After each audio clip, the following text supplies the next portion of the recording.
So we'll start a new topic, which is pressure exerted by a liquid column. So liquid also exert pressure. Okay, just like a solid exerts pressure, liquid also exerts pressure. So pressure exerted by a liquid of density rho at depth h is given by this formula, h rho g.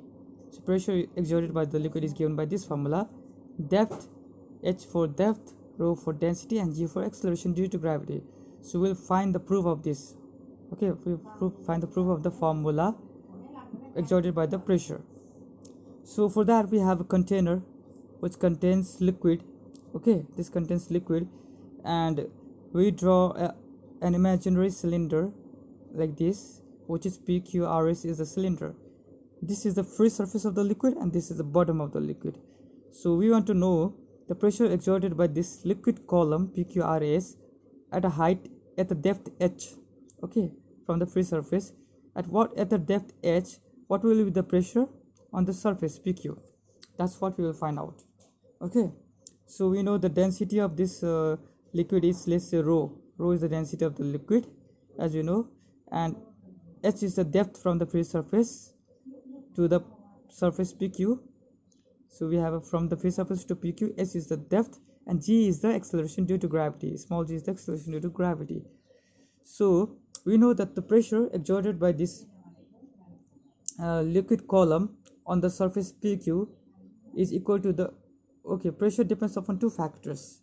One is thrust on the surface and there is area of the surface. So we have to find the thrust on the surface first.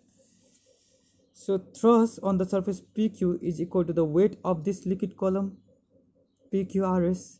So weight of the liquid column PQRS will be equal to the thrust on the surface PQ. Okay, and area of the surface, let's say PQ has the cross section A, capital A.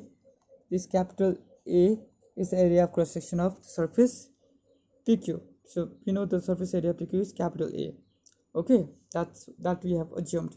Now since the formula of pressure is thrust on area, thrust divided by area, we'll find the thrust first. As you know, thrust exerted on the surface PQ is equal to the weight of the liquid column PQRS. The thrust on surface PQ is the weight of the liquid column PQRS. Now we know the weight is equals to what? Weight is equals to W. Weight is W equals to mg. So mass, if you know the mass of the liquid column PQRS, you can find the weight, and that weight will be equal to thrust. For that, let's see, we know rho is density and V is volume of the liquid column PQRS. Let's say V is the volume of the liquid column PQRS. Then we have a relation rho, which is density equals to mass per volume. From here we can find the mass equals to rho into V. We got mass equals to rho into V. So if you know the mass, then we can write weight equals to m into g, which is m stands for rho into V. Therefore we get weight equals to rho into V into g. Here the rho is density, V is the volume, g is the acceleration due to gravity. So we get the weight as rho into V into g, and that weight of the liquid column will be equals to the thrust. So we got weight of the liquid column, which is volume into density into g. Now volume can be written as volume of the liquid column PQRS. See, this is the liquid column PQRS, and how to find the volume? We know the PQ is area, which is a cross section area, which is capital A. If you multiply capital A with H, we get the volume of this PQRS.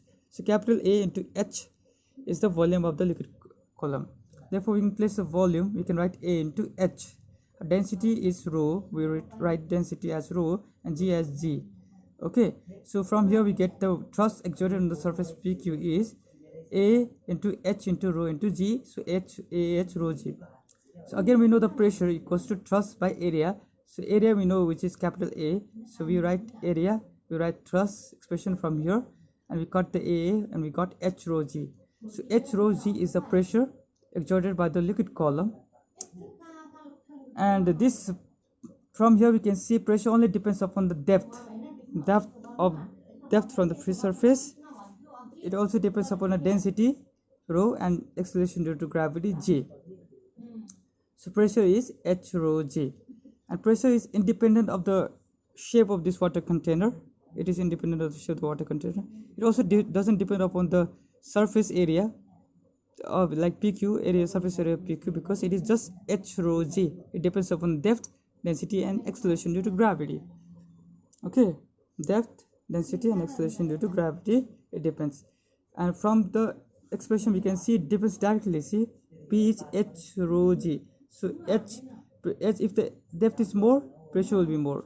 If the rho is more, pressure will be more. If g is more, pressure will be more. So pressure is directly proportional to h, rho and g. Okay, it depends directly on h, rho, g. So pressure, again we see this water container, this PQRS liquid column exerts pressure on the surface PQ due to the weight of this liquid column. But there is one more pressure which is acting above, which is called atmospheric pressure. Okay, so total pressure in a liquid at a depth h will be atmospheric pressure plus pressure due to liquid column. Therefore, the total pressure would be P0 plus rho hg. Here the P0 is the atmospheric pressure which is acting on the surface P0 due to the atmosphere.